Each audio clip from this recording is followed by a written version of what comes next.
कलही दामाद छी छोरा बागे पियई छौ मुहा पोरा बागे।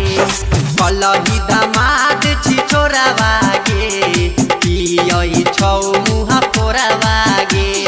भर दिन तारी पियई छौगे गुटका पान चबाई छौगे लाठी से तोड़ देलौ गोरा बागे।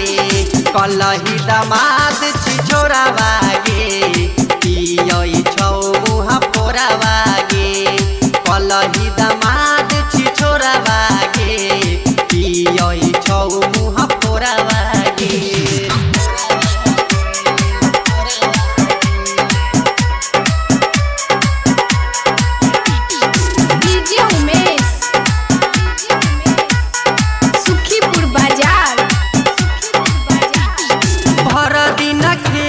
कमाई छ साझी में पीलै छौ तारी भक भक मुह महकै छ आके पढ़ै छौ गारी।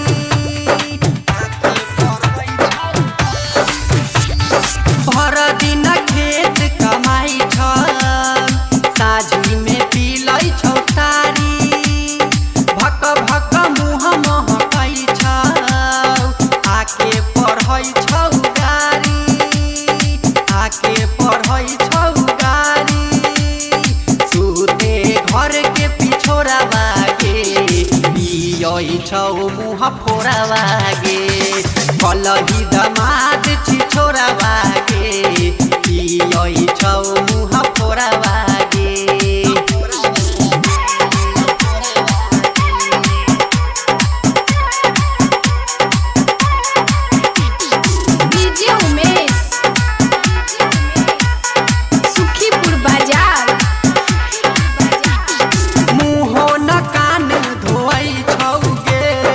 चौक पे खालै छौ लिट्टी मार के लाठी आ सोटियल से लाल पदेले छौ पिट्ठी।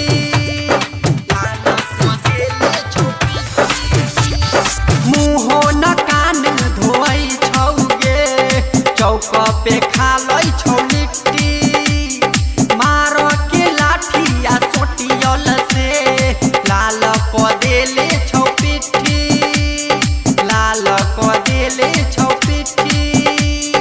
अशोकाया सिक से छोरा बागे पियई छौ मुहा फोरा बागे।